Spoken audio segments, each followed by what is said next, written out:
Армысыздар қымбатты көрермен, музей төрінде подкастын әрі қарай жалғастырамыз. Біздің бүгінгі қонағымыз белгілі этнограф ғалым, Әл-Фараби атындағы Қазақ ұлттық университетінің профессоры Тәттігүл Қартаева ханым. Қош келдіңіз. Қош келдік. Қалыңыз қалай? Көңіл-күйіңіз жақсы ма? Енді Тәттігүл апай, қазір қоғамда этнографтардың үздік бір бестігін саралайтын болсақ, соның ішінде сіз де барсыз. Енді бетіңізге мақтағандай болмайық, бірақ расымен де солай. Өйткені үнемі далалық экспедицияларға қатысқаныңызды көреміз.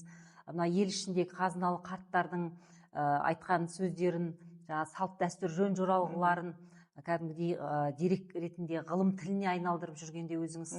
Енді алғашқы бір беташар сұрақ болсын, осының бәрі ғылым жолы сіз үшін бір махаббатпен жасалатын дүние ме, әлде ұрпақ алдындағы жауапкершілік па? Қайсысын ерекше атап өтер едіңіз? Екеуі де бар. Адам өзінің мамандығын шын сүйгенде одан нәтиже береді. Енді мен өзімнің этнограф мамандығымды басқа ешқандай мамандыққа айырбастамаған болар едім. Негізі армандадыңыз осы мамандықты? Әрине, осы мамандық этнограф болып қалыптасуыма менің орталық мемлекеттік музейдің үлкен ықпалы бар. Себебі мен ең алғашқы жұмыс орным Алматыдағы жас маман ретінде осы музейдің этнография бөлімінде қалыптасқан. Бұл енді қазір мен қандай да бір жетістікке қол жеткізсем, біреудің алдында шығармын, біреудің соңында келе жатырмын. Әйтеуір қандай жетістікке қол жеткізсем де, соған ең алғаш қазық болған осы музей. Себебі музейде әрі ғылым бар, әрі тәжірибе бар. Яғни теориялық, тәжірибелік білімнің қазығы негізі осы музейде қалыптасты.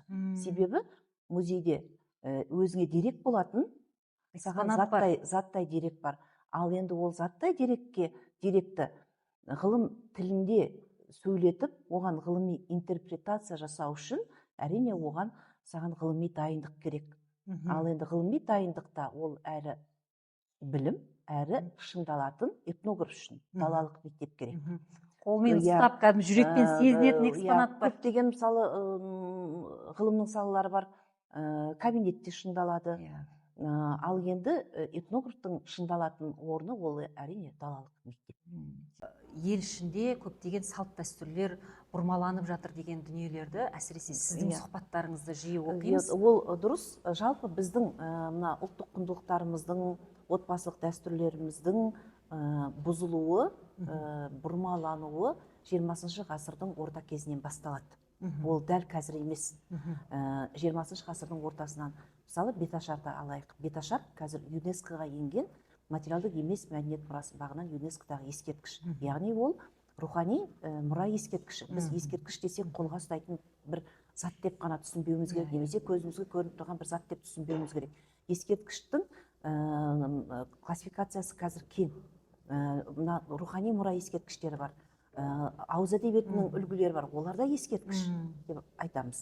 Ал енді осы беташар, қазір біз қандай беташар? Материалдық емес ескерткіш. Материалдық емес мәдениет мұрасы деген термин, оны терминді қалыптастырған ЮНЕСКО. Қазір Қазақстанның тарапынан ол 24 жылы ЮНЕСКО-ға енді халықаралық деңгейде қорғалатын мұра. Ал енді халықаралық деңгейде қорғалатын мұра беташарымыз біз 20 ғасырдың ортасында бастап бұрмалана бастады. Ол қандай бұрмалану? Ол мына кеңестік дәуірдің шарықтау шегіне жеткен кезі 60-70 жылдары көптеген өңірлерде тіпті беташар мүлдем дәстүрден шыға бастады. Ешқандай беташарсыз комсомолдық үйлену тойлары бола бастады. Ол бұндай оқиғалар қазақ жерінің солтүстік батысында орын алды, солтүстікте орын алды. Беташарсыз тойдың өтуі. Бұл да осы беташарға қатысты дәстүрлердің бұзылуына немесе жойылуына алып келді. Ал енді бұл дәстүрдің сақталып қалғаны оңтүстік өңір дегеніменен 70 жылдары беташарда келін сәлем салғанда ақша салу орын ала бастады. Сәлем салған кезеңде. Сәлем салғанда ақша салу ол осы 70 жылдары пайда бола бастайды.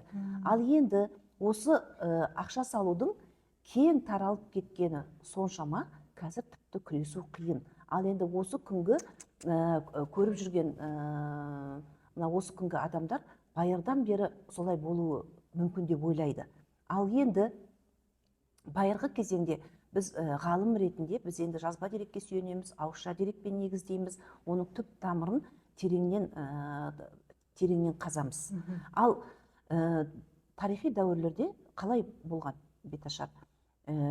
Беташаршыны қайын атасы, қайнағасы ер адамдар енді ақын, жырау, суырып салма ақын соларды жалдаған. Ал енді бір бет ашар мәтін екінші бет ашар мәтінді қайталамаған. Енді бір қазір бәрі бір мәтін ғой сол. Енді белгілі бір мәтін бар, барлық бет ашаршы қолданатын. Айт келін ау, айт келін, жұмыртқадай сақ келін, сауысқандай сақ келін, жұмыртқадай ақ келін деген ол енді сөз тіркесі. Ол енді көптеген беташаршының сөзінде кездесуі мүмкін, ал бірақ беташаршы ол суырып салма ақын болғанда келінге қайын жұртын таныстыру үшін қайын атасының, қайнағасының мырзалығын суырып салып айтқан. Ал енді қазірде де суырып салма ақындар бар, ал бірақ қазіргі кезеңдегі беташарда жалдамалы асаба түріндегі беташаршы қазір кездесіп солай алдын ала дайындалған жаттанды мәтін. Барлық беташарда сол мәтінді ол адам орындайды. Себебі ол оның табыс көзі. Бір ғана мәтінді барлық жерде орындап шығады да, адамдардың атын параққа жазып алып, соны оқиды. Ал енді аты аталған адамдар ақша салады. Ол беташаршының алдына табақ қояды. Ал енді табаққа келіп ақша салады. Енді бұл салт дәстүрдің мүлдем түбегейлі өзгергені қазіргі экономикалық жағдайға қарай.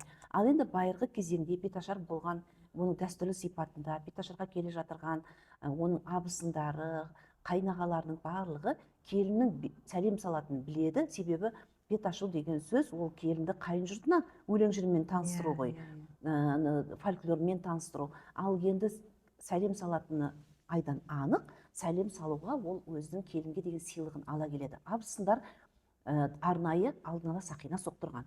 Ол жаңағы отау жүзік, ол басқа болсын, көзді болсын, әрқайсы сақина соқтырған. Арнайы сақина соқтырмаса да, ол қазақ әйелінде енді бірнеше сақина болды ғой. Бір сақинасын осы келінге мен ырымдап салайын. Енді өзі одан бұрын түскен келін ғой. Ырымдап салайын деп сақинасын қалтасына салып келеді. Сый-сияпаттарын берген ғой. Сый-сияпаттарын. Сөйтіп, ол абысындарына сәлем салдырғанда, енді әр абысының өзінің жаңа сұлулығын сипаттайды, оның кербездігін сипаттайды, мінезін сипаттайды. Мүмкін егер бет ашып жатқан жігіт, егер ол сол аталас болса, рулас болса, оны жеңге ретінде қалжыңдап тұрып, әнге жырға қосады.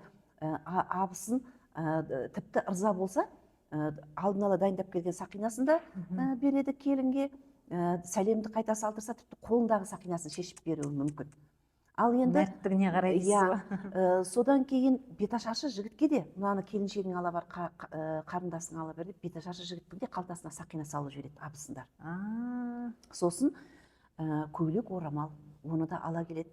Ләтте орамал, шашақ орамал, бөрте орамал, қолданыстағы келінге салайын деп, келіннің басына салайын деп, келін мына сәлем салып болғаннан кейін бірнеше жаңа матаны иемденеді, иығында бірнеше орамал, қолында бірнеше сақина. Қайын сіңлілері де жеңгесіне сақина сыйлайды беташардан кейін. Ал енді ол барлығы келген келінге бір естелік. Содан кейін оның әр қайсысын бір сүйіспеншілікпен қастерлеп ұстаған. Мынаны жаңа үлкен шешей салды. Енді абысындарды келіндер атын атамайды ғой. Оған шешей деп қарым-қатынас жасайды абысынға. Үлкен шешей салды, мынаны ортан шешей салды, мынаны кіші шешей салды. Айтып жүреді дейсіз ғой. Ана көрші шешей салды деп, оның бір абысындарына қойған өзінің бір шешей деп айтқан ба абысындар? Шешей деп атаған, немесе қазір жеңге дейміз ғой. Бұрынғы кезеңде үлкен абысындарға шешей деп қарым-қатынас жасаған. Болмаса, ол абысының қыздарын бар қайын сіңлілері ғой. Қайын сіңлілеріне ат қояды ғой. Ат тергеу дәстүрі. Ат тергеу. Сол ат тергеп қойған қайынысы бар, қайын сіңлісі бар, соның несі жаңағы апасы деп қарым-қатынас жасаған, солардың бергенін деп жаңағы сақиналарды құрметпен ұстаған. Ал енді Ұлы Отан соғысынан кейін мына 50-60 жылдардың аралығында қайта қалпына келтіру кезеңі болды. Мына жоқшылық дейміз ғой, енді ашаршылықтан кейінгі, соғыстан кейін, соғыстың кезінде де жоқшылық болды, азық түлік аз болды. Ал енді 50-ші жылдарда әлі толық қайта қалпына келе қоймаған кезең. Сол кезеңнен бастап бірте-бірте жаңағы Беташардағы кәдесый бірте-бірте жойыла бастады. Қазақ даласында зергер ұсталар азая бастады. Бұрынғы кезеңде әр ауылда көрік ұстайтын үй болатын. Шеберлер ауылы болатын еді ғой. Көрік үй дейтін, көрік үй. Иә, ол үйді. Ал енді осы көрік үйге қатысты қазақтың әртүрлі ырымдары болды. Оған құрметпен қарау, оны бір қасиетті деп санау, оған сыйыну, олардың барлығы мына кеңестік дәуірдің саясатына толық сәйкес келе қойған жоқ. Осындай бірнеше себептерменен ұстаның жаңағы тапсырыс беріп, оған көптеп сақинаны соқтырып алып, ұстаның енді ең көп жасайтын дүниесі сақина болды ғой. Енді жүзік, балдақ жүзіктер олар үлкен, ал енді сақина енді кішігірім, көлемі кішігірім әшекей ғой. Енді бұл да әсер етті. Содан кейін адам аяқ қолын жинап алып, барлығы жұмысқа қол жетіп, енді сәл кеңес үкіметінің кезінде жұмыссыздық деген болмады ғой, барлығы үкіметте жұмыс жасады. Жағдай жақсара бастаған кезеңде Беташарға ақша салу пайда бола бастайды. Солай бұрмаланды дейсіз ғой? Иә, солай бұрмаланып, қазіргі кезеңде Беташарға ақша салу ол қанатты терең қанат жайып кетті. Ал енді Беташаршының өзі, ол да байырғы әр Беташарға жеке, себебі мынау қайнатасын, қайненесін, қайнаға абысындарын әрқайсының мінез құлқына қарап, соған қарап жаңағы суырып салып айту. Себебі бұрынғы кезеңдегі Беташаршыны шақырған кезеңде өзінің танитын адамын шақырған, сол әулетті танитын. Беташаршы жыршы, яғни суырып салма жыршы, сол әулетті жақсы таныған, жақсы танитын адамды шақырған. Қазір сырттан келіп, кез келген асаба. Ал енді олар танымайды ғой, танымайды, сондықтан жаттанды мәтінменен келеді. Ал енді Беташардың өзі, мына дәстүрге келетін болсақ, негізі қара шаңырақта орындалу керек. Байырғы кезеңде ол міндетті түрде қара шаңырақта орындалған. Қазір енді дәмханаларға көшіп кетті ғой. Қыстау болса, қыстаудың алдында орындалады. Ал енді қазіргі кезеңде үлкен ресторандарда Беташар жасайды. Ол Беташарға оның коллективі келеді. Төркіндері де отырады екен. Ағайын туысы емес адамдар келеді Беташаршыға. Негізінен Беташарға өзі қайын жұртпен таныстыру ғой, сол әулетпен таныстыру. Жақын адамдар ғана. Отбасылық ол мереке, той. Беташардың да мәтінінде негізінен сол әулеттің отбасының адамдары болатын болған. Беташардың мәні сол қара шаңыраққа сәлем салудан басталады ғой, қара шаңыраққа. Ал енді қазіргі кезеңде көбісі қалалық жерде тұрады, көп қабатты үйде тұрады. Мына бөлмелер тар, ағайын туыстың барлығын жинау қиын, сондықтан ол ресторанға ауысып кетті. Ал бірақ оны отбасылық дәстүрге айналдыруға болады. Қайта жаңғырту дейміз біз оны. Отбасылық дәстүрге айналдыруға болады. Этаж үйде тұрсаң да, этаж үйдің егер сен ауласында жасасаң, оған қаншама адам куә болады. Қазақтың дәстүрін қаншама адам тіпті мына балконнан тамашалап көретін еді. Ал енді мына табақты қойып, оған ақша салу шынымен де дәстүр бұзар.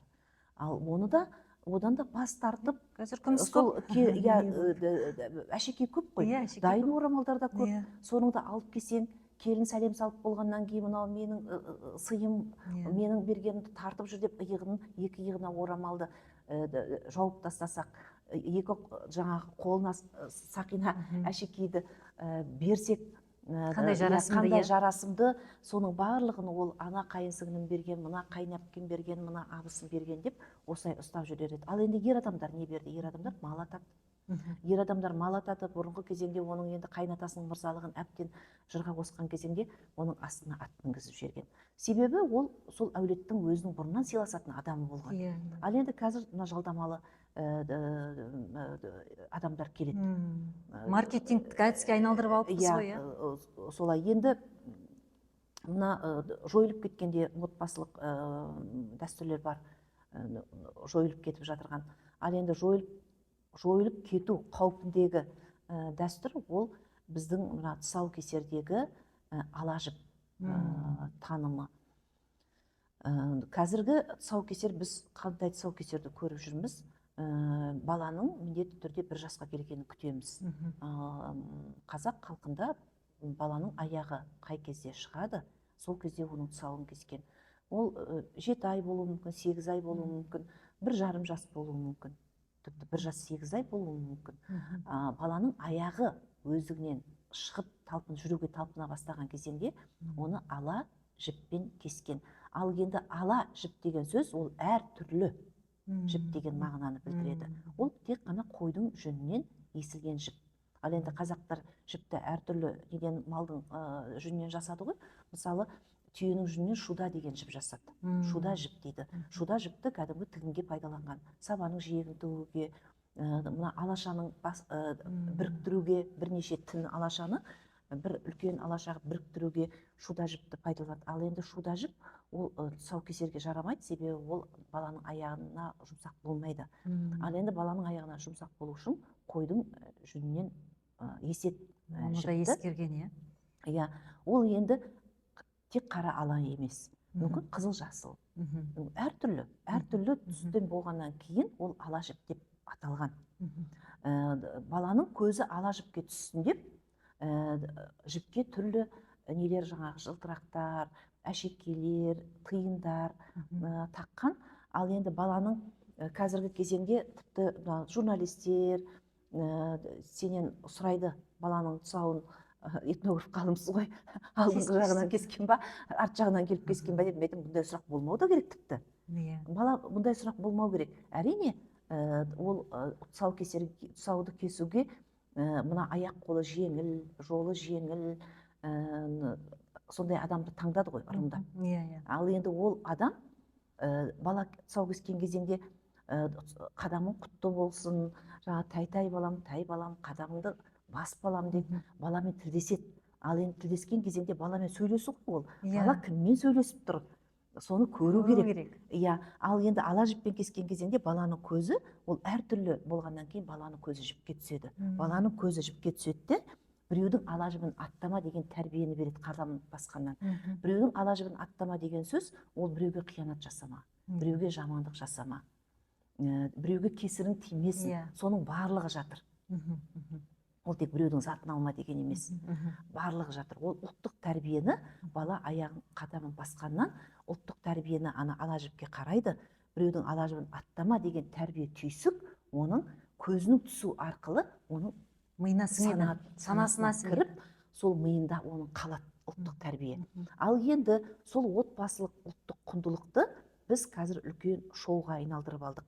Баланың тұсауын кесуі ол отбасылық мереке болған. Тіпті кейде өзің сыйлайтын қонағы келе қалса, баланың аяқ басып тұрған кезде қонағына тұсауын кестіріп алуы мүмкін, сыйлы адамға.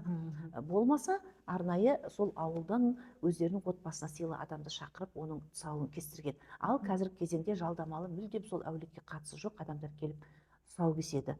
Ал енді оның біз өмірі қандай, өткен өмір, жеке өмірі қандай, ол жағына мән бермейміз, тек ортада ол қоғамдық ортада танымал болса болды деп жасайды. Содан кейін үлкен шоу ресторандарда өтеді, тағы да бірнеше мыңдаған адам шақырады, ал тұсаукесер ол отбасылық мереке болған. Отбасыдағы тек әулетте. Ал енді қазір біз баланың көзін ала жіптен тайдырып, түрлі заттарға қоямыз. Кітап қоямыз, домбыра қоямыз, машинаның кілтін қоямыз, және ақша қоямыз, ойыншық қоямыз. Енді осы ақша, ойыншық, машинаның кілті, ол енді дүниені, сол машинаның кілті, ақша деген дүниені жаңағы жабады екен деп, біз кітап, домбыра және ойыншық қоямыз. Ал енді бала, ол ана жерде не ойыншыққа қарарын білмейді, не өзінің ала жібіне қарарын білмейді. Оны шартылдатып бірнеше адам жаңағы видеоға түсіріп, телефонға түсіріп, оның төбесіне төніп тұрады. Сөйтіп баланың көзін біз өзіміз қолдан ала жіптен тайдырамыз көзін, баланың көзін. Ал енді Наурыз мерекелері болғанда, түрлі мынадай біздің жаңағы салт дәстүрімізді насихаттайтын мереке, фестивальдар болғанда бір театралданған көрініс болады. Сол театралданған көріністерде осы тұсаукесерді қалай өткізіп жүр, сол байқасаңыздар, сол іс-шараны жүргізушілерден біз мынадай сөздер естіп жатамыз. Баланың тұсауын қазақ 3 рет кескен. Тоқ шекпен кескен, көк шекпен кескен деген. Ол бірде бір жазба деректе жоқ, немесе ауызша деректе де жоқ, ауызша тараған деректерде. Қазақ тек ала жіппен кескен. оның дерегі сол ауызша келіп жеткен деректе ала жіппен кескен дейді, жазбаша келіп жеткен деректе ала жіппен кескен дейді. Ал енді тоқшек пен көкшөп қай кезде шықты? Біз наурызда алғаш жаңғыртып, оны театралданған көрініске айналдырған кезеңде ойдан құралған сценарийден шықты. Ал енді тоқшек, ол жаңағы қойдың тоқшегі, я ол бай болсын деп, осы тоқшектің де өзінің бір мәні бар. Ал енді ол шикі тоқшек болсын, піскен тоқшек болсын, ол тағам ғой, ет.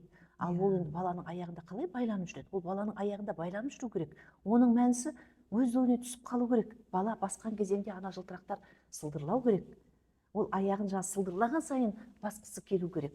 Ал енді артында, оның артында сұрақ тумай ма? Тоқшекпен ал кестің, оны қидың. Ал енді ол тоқшек қайда кетеді? Итке береміз ба? Оны әлде өзіміз жейміз ба? Ол піскен тоқшек ба, оны өзіміз жейміз ба? Театралданған көріністерде шикі тоқшекпен кесіп атады. Ал енді қазақ тамақты аяқ істетпеген ғой. Ол мүлдем аяқ істетпеген. Тіпті жаңағы малдың өнімінің ешқайсысы ысырап болмаған. Бұрынғы неден ішек қарының барлығын тазалап алған, оны асып жеген. Ал енді торсық жасаған десеңші, терісінің өзінен. Ал енді көкшөпке келетін болсақ, оның да артында сұрақтар туындайды. Ол қандай көкшөп? Өрілетін шөп, ол бізде қияқ және қамыс өрілетін шөпіміз. Ал енді гүлден де өруге болады, гүлді де өруге болады. Ал бұл баланың аяғына жұмсақ емес. Ол 1 жастағы баланың терісін ойлау керек. Ал енді баланың аяғы қыстың күні шыққан болса, қыстың күнгі шөбіміз ол малдың жеміне жинаған жаңа қурай қамыс болады. Онымен қалай көкшөппен кеседі? Ал енді жаздың күнгі жайлауға шыққанда кесті дейік. Ал енді баланың аяғы қыстың күні шығып жатырса, жазды күтіп отырады ма? Деген артында сұрақтар туады. Осындай сөздерді айту үшін адам ойлану керек. Ал енді біз соны тез қабылдап аламыз да, әлі күнге дейін біз наурызды 89 жылы жаңғырттық. Енді одан кейін қаншама жылдар өтті. Сондай бір қаншама жылдарды еңсерсек те, біз әлі күнге дейін осыны жыл сайын наурыз болғанда қайталап жатырмыз. Тағы да қайталап жатырмыз. Жақсы, енді Тәттігүл апай, жаңа өзіңіз айтпадыңыз, 70-ші жылдары жаңа отарлау саясатының әсерінен көптеген жаңағы салт дәстүрлеріміз жойылып кетіп жатты деп, енді қазір тәуелсіз елміз дегенмен діни фанатизм деген шықты, соның да әсерінен қазір біздің ғалымдарымыз, этнографтарымыз дабыл қағуда, кейбір салт дәстүрлеріміз қолданыстан шығып қала ма деп. Құндылық, ол мына діни фанатизмнен біздің қыздарымыздың хиджаб киюі. Ал енді қазақтың дәстүрлі біздің сәлем салуды да мысалы олар ұстанымымызда хиджаб болған жоқ. Хиджаб деген сөз болған жоқ біздің дәстүрлі қолданысымызда.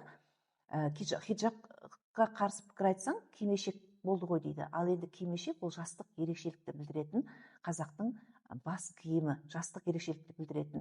Ол орта жасқа келгенге, немесе жас келіншек болсаң да, сен бір балалы шағалы болып, сен белгілі бір өміріңнің белесін атқарған кезеңде ғана сен ол кимешек киеді. Ол кимешектің өзінің ғұрыптық мәні бар. Ал енді қазіргі кезеңде сол діни фанатизмнен бізде мектеп оқушыларының, тіпті мына ойын баласының 5-6-7 жастағы ойын баласына да біз хиджаб кигізіп қойғанды көріп жүрміз. Ал қазақтың дәстүрлі мәдениетінде ол бас киім бізде жастық ерекшелік. Қыздардың бас киімі тақия болған. Ал енді әйел болған кезеңдегі жаулық басына түсетін, одан кейін бар кимешек, мінекей осы жастық ерекшелікке қарай келген. Ал енді жаулықтың өзі күйеуге шығып беташар жасалып, өзінің әнімен, сәніменен түскен. Әнімен деп отырғанымыз ол беташар жыр, сәніменен деп отырғанымыз ол үлкен өз салт дәстүрменен басқа салынған. Ал енді діни фанатизмнен шыққан мәселе ол жаңағы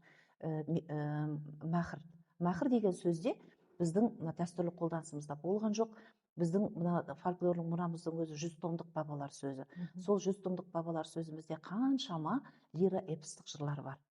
Біздің тарихымызда өткен қаншама ғашықтар бар, қаншама батырлық жырлар бар. Енді жырларды былай қойғанда да біздің тарихи тұлғаларымыз бар. Ал егер мына қарапайым халықты да былай қойып біз енді хандардың үйленуін айтайық, хан сұлтандардың үйленуін. Қаншама хан сұлтандарымыз бар, иә? Ал енді олар мәһір деген сөзді қолданса сол заманда, онда ол тарихта жазылып қалар еді, ауызша деректерде қалатын еді. Абылай хан мәһіріне өзінің хан атына сай пәлен жылқы атады. Әбілқайыр хан бопайды жаңағы ұзатып алғанда Әбілқайыр ханның мәһірі, бопайға атаған мәһірі мынандай болды деген. Ол артында дерек қалар еді. Мәһір деген сөз біздің дәстүрлі қолданысымызда мүлдем болған жоқ. Ол тәуелсіздіктен кейінгі діни фанатизммен пайда болды. Ал енді мәһір туралы қарсы пікір айтсаң, сенде қалың мал болды дейді қазақта. Ал енді қалың мал деген сөз, ол қалың деген сөзден көрініп тұр. Расында да ол көп мал. Ал енді ол жігіттің өзінің қалыңдығына атайтыны емес, күйеу жігіттің қайын атасының екі құданың арасындағы жүрген ол сый-сияпат. Жігіттің әкесінің қыздың әкесіне құда түсуге барған кезеңдегі келісім жаңағы малы қалың мал деп аталды. Ал енді ол қалың мал қыздың үйінде түгел қалған жоқ. Қанша қалың малға келсе, яғни ол көп мал ғой, ол 40 бас болуы мүмкін, 30 бас болуы, 20 бас болуы мүмкін. Ол келісіміне қарай, ол әлеуметтік жағдайларына қарай белгіленді. Ең жаңағы көбі 47 малға дейін барды. Ал осы қалай келісті, солай жасау болып қайтқан. Себебі малды олар бөліп берді. Бірінші бір бөлігін берді, одан екінші бөлігін берді. Сол мал келген сайын, сол малдың жаңағы есебінен қыздың жасауын дайындай бастады. Тіпті қыз жақ қалың малдан асырып берген жасауды. Ал енді алыс берістің бір жолы ғана болды ғой. Қыз Жібек пен Төлеген олардың ғашықтық, мына махаббат оқиғасына негізделген жырдың 4 нұсқасы бар. Қыз Жібек пен Төлеген жырының. Осы 4 нұсқасының бірінде де мәһір деген сөз жоқ. Ал енді мына жылдың желісінде Қыз Жібек пен Төлеген олар қосылады. Ал бірақ Төлегеннің Қыз Жібекке атаған мәһірі жоқ. Ол Базарбай мен Сырлыбайдың арасындағы мәселе. Сырлыбай мен Базарбайдың жаңағы Жағалбайлы елінің атақты байы, үйір жылқысы бар. Ал енді Қыз Жібектің жасауы соған тең қайтқан. Қыз Жібектің жырында Қыз Жібектің жасауы 80 нарға жүк болған дейді. Жылдың 4 нұсқасында да осы сөз өзгермей түседі. Қыз Жібектің жасауы 80 нарға жүк болған. Сонда Қыз Жібекті ұзатқанда 80 нар менен 80 нарға оның жасауын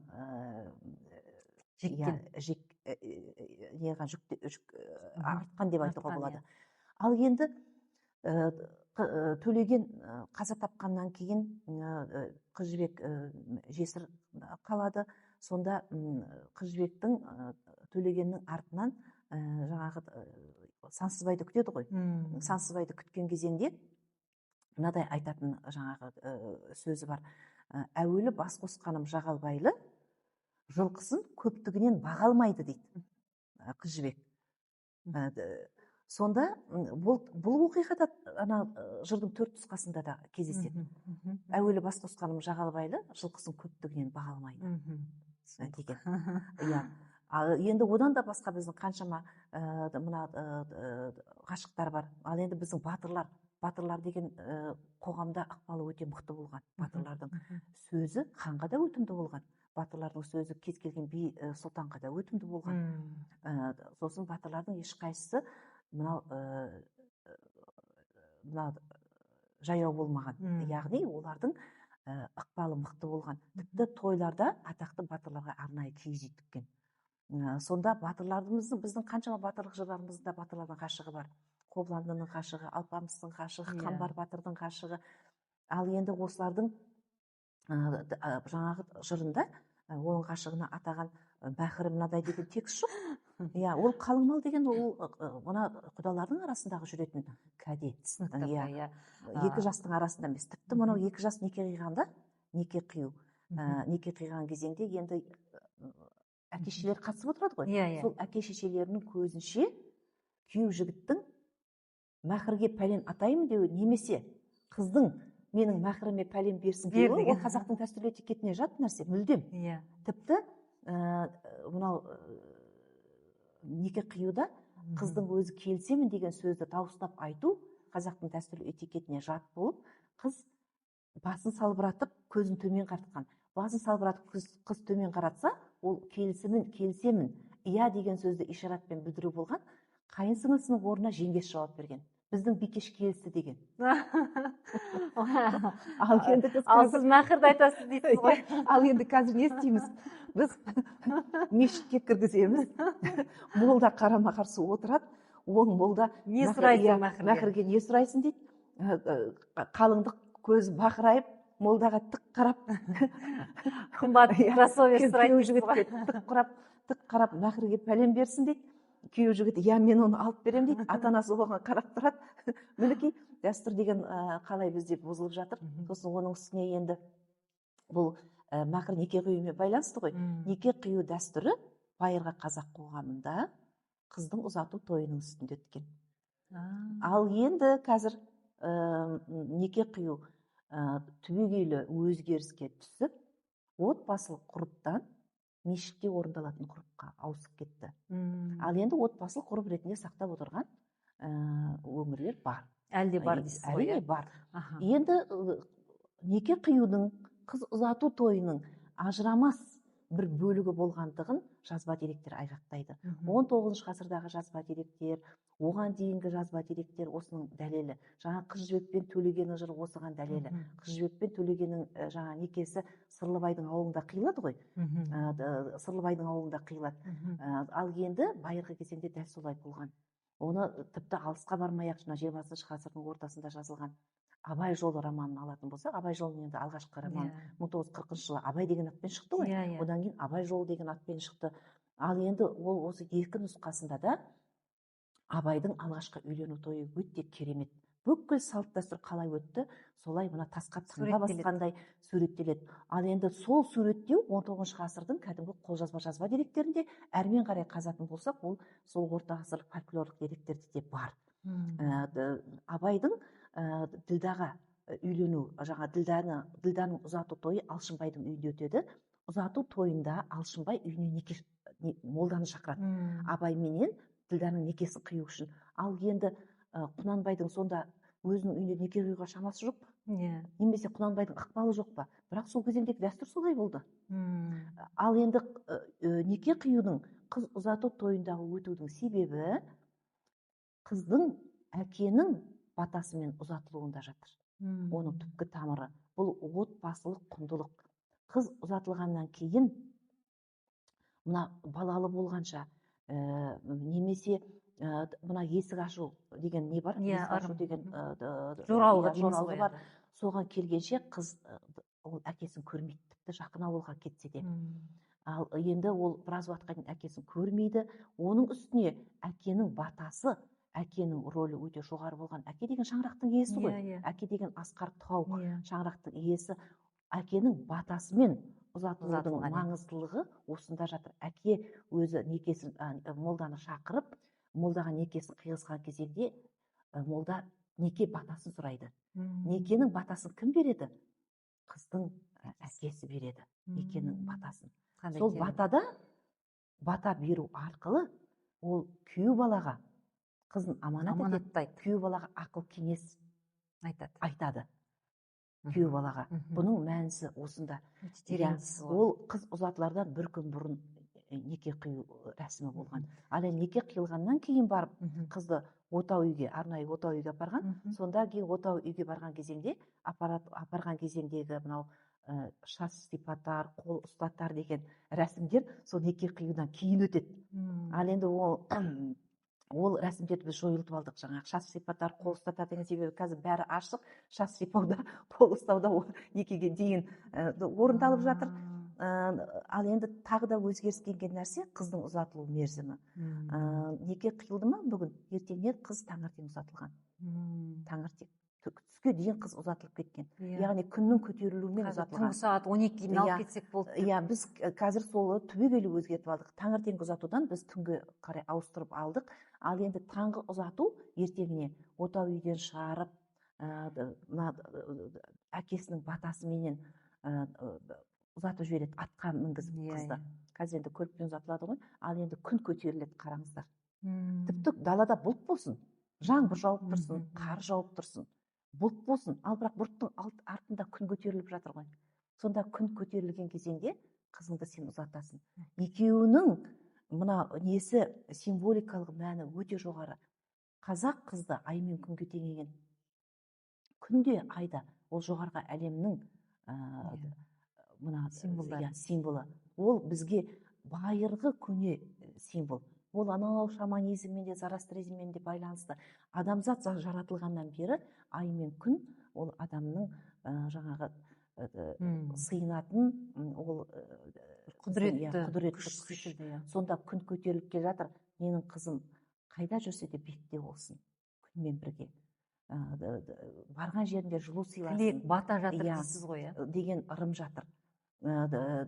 Қандай ол бұлттың артында болсын, ол таңертең ұзатып жіберген. Ал енді кеңес үкіметі орнады, ашаршылық болды. Ашаршылық болған кезеңде қызды ұзатып беруге қазақтың шамасы келмеді, тек батамен қосты. Мына ашаршылық, соғыс болған кезеңдерде қалың мал болмаған, алыс-беріс болмаған, батамен берген. Ал енді той томалақ, қалың мал беру, жасау беру, той жасау, ол жаңағы қой үстіне бозторғай жұмыртқалаған замандарда болғанда, ал енді шапқыншылық, соғыс болып, нәубет болған кезеңде тек батамен қосып отырған. Ашаршылық замандарында да 30 жылдары көзіміздің тірісінде біреудің етегінен ұстасын деп батаменен қосып жіберіп отырған. Сол сияқты батамен қосу соғыстың кезінде де, мына Отан соғысының кезінде де орын алды да, ал енді одан кейінгі мына кеңес үкіметінің нағыз шарықтаған кезеңінде мына алып қашып үйлену. Алып қашып үйленудің ол бір түрі, бірнеше түрі бар ғой енді. Оның бір түрі мына кеңес үкіметінің кезінде қыз ұзатып беру кеңес үкіметінің саясатына сәйкес келмеді, келісіп өздерінің бас қосып, әрмен қарай комсомолдық қашу деген қазірде қоғам содан зардап шегіп отыр ғой. Комсомолдық той болды, сол комсомолдық той кешкілік болды. Сөйтіп қыз ұзатуды, біз қолдан қыз ұзатуды қайта жаңғыртқанмен, біз оның уақытын жаңғырта алмай жатырмыз. Ал бірақ қызды таңертең ұзату қазақ жерінің батыс өңірінде бар. Апа, енді қараңызшы, қазір салт дәстүр туралы халық қатты білгісі келеді. Өзіміздің төл мәдениетімізге, төл этнографиямызға оралғысы келеді халықтың. Ол байқалады, өйткені осындай бір сіздің айтып отырған ақпараттарыңыз бір көз алдыма сол дәуірге барып келгендей бір сезім менде болып жатыр да, кәдімгідей сондай бір елестейді бар ғой, сол ауылға сіз айтқан жаңағы керемет кезеңдерге бір санамызбен барып келіп жатырмыз. Біз барлығына қайтаны оралмасақ та, байырғы кезеңде қалай болған, соны білу керек. Ол да білім беру. Білім беру, соны қазір көбінесе жас тарихшылар, жаңағы мынау ғаламтордың тілін білетін, инстаграмның тілін білетін, маркетингтік жаңағы әдістерін білетін жас ғалымдар, немесе блогерлер, журналистер, өзімде бар арасында айтып жатырмыз. Блогер журналистер дегеннен шығады. Осы блогер журналистер музей құндылығы арқылы тағы да халыққа теріс білім беру көп орын алып кетті. Ол мысалы сәукелеге байланысты. Енді танымал адамдардың, журналистер бар, блогерлер бар. Олардың осы музей экспонаты арқылы, музей құндылығы арқылы өзін танымал етемін деген мақсатпенен біздің дәстүрлі құндылығымызды теріс ақпарат беріп, құндылық арқылы өздеріне рейтинг жинап жатырғандардың қатары жеткілікті деп айтсам болады. Соның бірі, мысалы, сәукелеге қатысты ақпараттың таралғаны. Танымал жаңағы блогер журналистердің қатарынан сәукеле сау келін деген мағынаны білдіреді. Ұры қарыдан аман есен келе жатырсың ба деген мағынаны білдіреді. Себебі сәукеле жаңа алтындатып жасалған, жаңа алтынменен, күміспенен апталып, көмкеріліп, жарқыратып жасалған, алыстан жаңа күннің сәулесімен жарқырап келе жатырған сәукеле ұры қарыдан аман келе жатырсың ба деген мағынаны білдіреді деп халыққа мүлдем теріс ақпарат берген сұхбат тарады. Енді осы сәукеле деген сөз аман есен сау келе жатырсың ба деген мағынаны білдіреді деген ол теріс ақпарат. Қазақтың тарихында, жазба дерегімізде, ауызша дерегімізде қалыңдық тонаған деген оқиға қазақтың тарихында мүлдем болған емес. Бірде-бір біздің осы күнге дейін келіп жеткен жазба дерек, ауызша дерегімізде, фольклорлық мұрамызда ұзатылған қалыңдықтың көшін тонады деген ақпарат жоқ. Енді тағы бір дәлел, жазба деректер бар, сөздіктер бар. Махмұд Қашқаридың түрік сөздігі, мына Будаговтың сөздігі, тағы да басқа біздің байырғы тілдік ерекшелігімізге қатысты сөздіктер, мына одан кейін мына классикалық 20 ғасырдағы көне түркі сөздіктері, академиялық басылымдар. 20 ғасырда бүкіл түркі сөздігін жинап шығарған академиялық басылымдар бар. Севетанның редакциялығымен шыққан сөздіктер, Ресей ғылым академиясынан шыққан сөздіктер, өзіміздің ғылыми институттардан шыққан сөздіктер, бірде-бір сөздікте сау келе деген, жаңағы сау келін немесе жаңағы аман есен ұры-қарыдан сау келе жатырсың ба деген талдаған этимология жоқ. Сау келенің этимологиясын, ұры-қарыдан аман есен келе жатырсың ба деген мағынаны білдіреді деп айту ол үлкен қателік. Қазақты қалыңдықтың көшін тонаған ұры-қары етуге ешкімнің қақысы жоқ. Енді апай, қараңызшы, осындай ақпаратты, оларға дұрыс ақпаратты кім жеткізу керек? Мысалы, ғалымдар, мүмкін осындай контентті ғалымдар жасау керек шығар. Немен ғалымдар біз әркез айтып жүрміз, жазып та жүрміз. Мүмкін шығу керек шығар. Сәукеле туралы осындай ақпарат айту үшін Сәукеле туралы жазба деректерді оқу керек. Жазба деректерді. Сәукеле туралы жазба деректер жеткілікті. 19 ғасыр, 20 ғасыр бас кезіндегі қаншама ақпараттар бар, зерттеулер бар.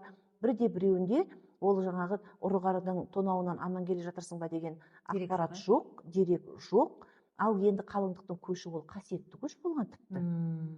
Ол қалыңдықтың көші келе жатыр дегенді байырғы кезеңде ұзын құлақтан ақ жол жөнекейдегі ауылдар хабардар болып отырған. Тіпті ол қалыңдықтың қай күні ұзатылатынынан да хабардар. Оның көші қай кезеңде шығар одан хабардар. Тіпті жолдан алып шығып, шашу алып шығып, құрмет көрсетіп жолға салып жіберген. Қалыңдықтың көші деген қасиетті ғой. Этнограф ғалымдар арасында бір-бірімен келіспейтін тұстар бар ма? Өйткені мысалы бір ғалымдар жаңағыдай болжам айта салуы мүмкін, сау келе жатыр деп. Ғалымдар айтуы мүмкін, мәдениеттанушы ғалымдардан шығуы мүмкін. Ал енді мысалы этнограф ғалымдар, мен өз басым жазба дерек болмаса, егер өзінің ұрпақтан ұрпаққа келіп жеткен ауызша деректің өзі қазір кітапта, егер дерегі болмаса, ойдан ақпарат шығармаймын. Ойдан ақпарат шығарса, ол халыққа таралып кетеді. Рейтинг жинау үшін оның теріс ақпарат беруіне жол бермеу керек. Сол сияқты мына түскиізді ұстап алып, түскестені ұстап алып, жаңағы қазақтың келіні егер енесіне тісін қайрап жүрсе, оған айтатын ойын ою өрнекке салып, қайын жұртына өзінің төркініне жіберген, төркіні ана оюды көріп, егер жаңағы несі қызы қиналып жүрсе, онда сонда не шығарған қызы қиналып жүрсе, ол қандай ою өрнек енесіне тісін қайрайтын. Ал енді қазақтың келінімен болды, музейдегі тұрған түскиізді алып осы ою өрнекті енесіне тісін қайрап жүрсе, айтатын ойын ою өрнекке түсіріп, жаңағы кестені оны да ол кісілерге береді ғой, ол ақпаратты да береді ғой. Демек, этнограф ғалымдардың арасында іздену керек. Кез келген мынадай қысқаша контенттің өзі бір сенің ізденісіңнің нәтижесі болу керек.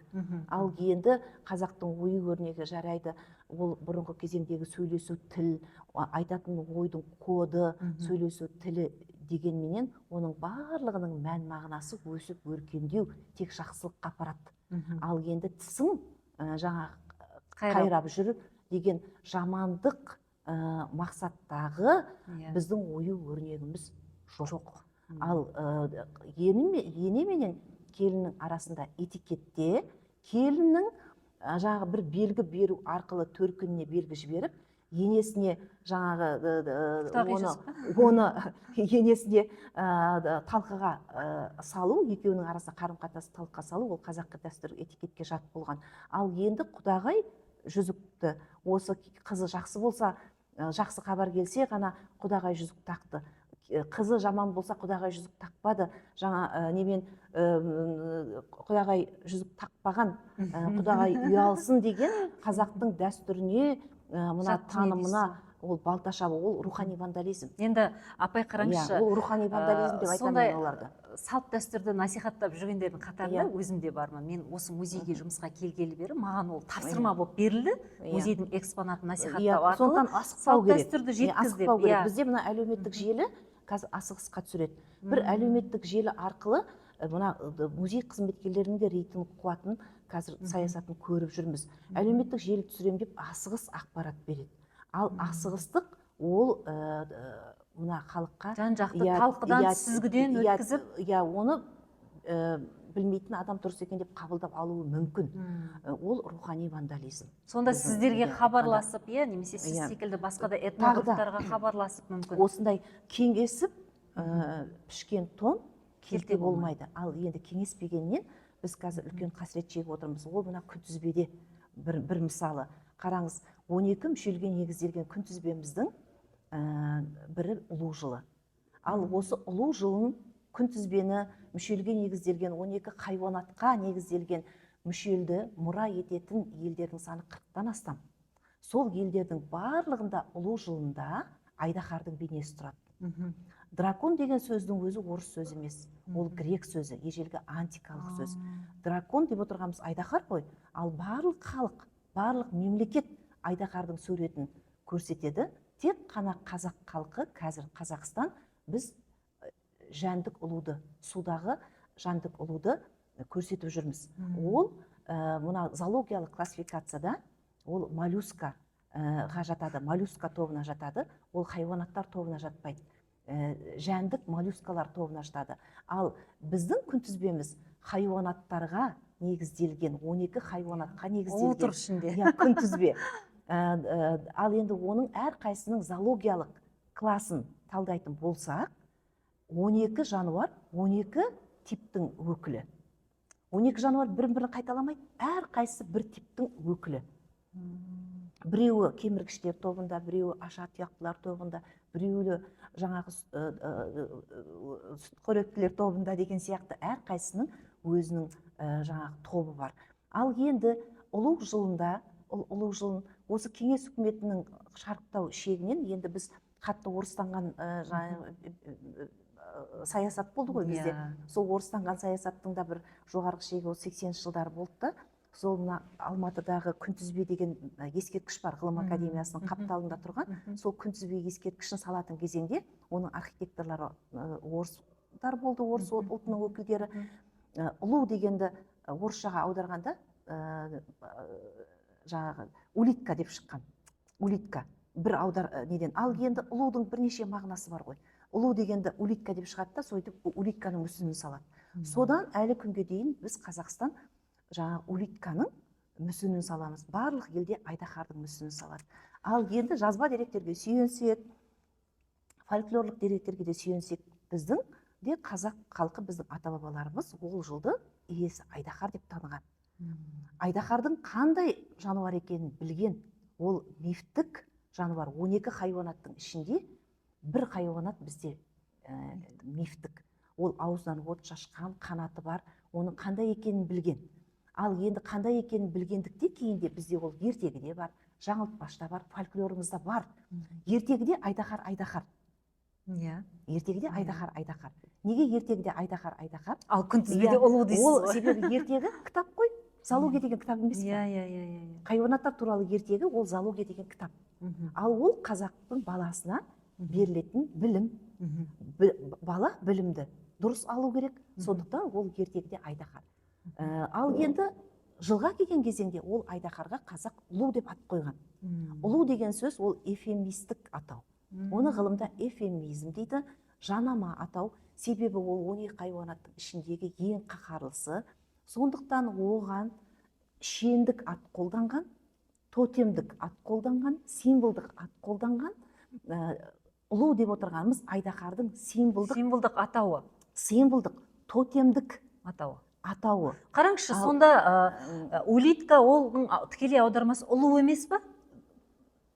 Улитканың тікелей аудармасы ұлу, ал енді ұлу деген бірақ қазақтың бұл тілінің кеңдігін көрсетеді. Қазақтың тілінде бір сөз бірнеше мағынаны білдіреді. Бір мағынасында ол жаңа Айдаһар бейнесінің тотемдік атауы, бір мағынасында ол кәдімгі моллюска. Ол жаңағы жұмсақ тінді жәндіктер классификациясына кіретін моллюсканың атауы. Ал біз суретке ұлуды сап қоямыз. Қараңыз, біз көк бөрінің ұрпағымыз дейміз, ал енді көк бөрі, ол бөрі деген қасқыр ғой. Ал енді қасқырдың зоологиялық классификациясында бөрі деген қасқырдың типі жоқ. Қасқырдың типі сібірлік, жазықтық деп бөлінеді. Мысалы, өзінің классификациясынан түсіне қарай ақ қасқыр, көк қасқыр, жаңағы қызыл қасқыр болып түсіне қарай бөлінеді. Ал енді өзінің зоологиялық классификациясында ол жаңағы тибеттік, жазықтық, жаңағы қызыл қасқыр деген сияқты өзінің типологиясы бар. Зоологиялық классификациясында қасқырдың бөрі деген типі жоқ. Ал бөрі деген оның тотемдік шендік атауы. Көк бөрі. Ал көк деген сөз ол тәңір деген сөз ғой? Көк деген. Мінекей қазақтың тілінің кеңдігі. Ал енді тәңір де бір, көк те бір. Ал енді көк деген сөз ол бір мағынасында түсті беруі мүмкін. Бір мағынасында ол аспанды беруі мүмкін. Бір мағынасында ол тәңір ғой. Көк аспан деп тұрғанымыз тәңір деген аспан. Ал енді көк бөрі деп отырғанымыз тәңір бөрі деген сөз. Сонда тәңірден түскен аң, тәңір аң, егер тәңір қасқыр, егер тікелей айтатын болсақ. Ал енді көк бөрі деп отырғанымыз, көк деген сөзде тәңірдің жанама символдық атауы, бөрі деген сөзде қасқырдың жанама символдық атауы. Ал егер ғылыми тілде айтатын болсақ, эфемизм, эфемистік атауы. Айдаһар да дәл сондай. Ал енді біз улитканы қойып алдық та, бүкіл мектеп оқушысына теріс білім беріп жатырмыз, мектеп оқулығына да сол суретті салып қояды, мына басқа да кітаптарға сол суретті салып қояды. Барлығы мына неден шығып отыр, ескерткіштен шығып отыр. 80 жылы құрылған бір ескерткіштен қате кетіп, осы күнге дейін келіп отыр. Ол қате. Енді оның сорақысы, ұлу қалай ол тотем болады деп, ол ұлуды Айдаһар деп түсінбей, анау жәндік ұлу екен деп түсініп, енді оны бұрмалап, бұл жылдың иесі қасқыр, қасқырдың ұлуы деген мағынадан, қасқырдың ұлыма деген атауынан ат келіп, бұл жылдың иесі қасқыр деп, қасқырдың бейнесін суретін салып қойғандар да жетеді. Ол да мүлдем жазба дерекке, мына күнтізбенің өзі ескерткіш қой. Күнтізбенің өзі ескерткіш. Ол ескерткішке жасалған вандализм. Ал енді соны маскировать ету үшін тағы да мынадай ақпарат шығардық. Қазақтар ана ұлудан кішкентай Айдаһарды көрген деп. Қай атам қазақ айтып кетіпті, мына ұлу кішкентай Айдаһар деп.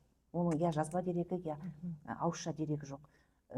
Күнтізбедегі ұлу жылының иесі ол Айдаһар. Басқа халық Айдаһарды тікелей Айдаһар деп атайды. Мысалы, көршілес қырғыз бауырларымыз ажыдар дейді. Түрік бауырларымыз аждаһа дейді. Ал біз ұлу дейміз. Ол біздің қазақ халқының ерекшелігі. Бізде ат тергеу деген бар. Ат тергеу деген тек қана келіндердің қайнысына не қайынсіңлісіне ат қою емес, жалпы қазақ халқының өзіне тотем қасиетті санаған дүниесіне ат тергеу. Жақсы, рахмет сізге. Тәттігүл апай, қаншама тың деректер, бір ақпараттарды алдым. Мен өзім санамда жарылыс болып жатыр, шыны керек. Айтатын дүние көп, бірақ енді мына медианың уақыты тығыз. Рахмет сізге. Сәттіліктер тілейміз. Қымбатты көрермен, бүгін бізде қонақта болған белгілі этнограф ғалым Тәттігүл Қартаева ханым.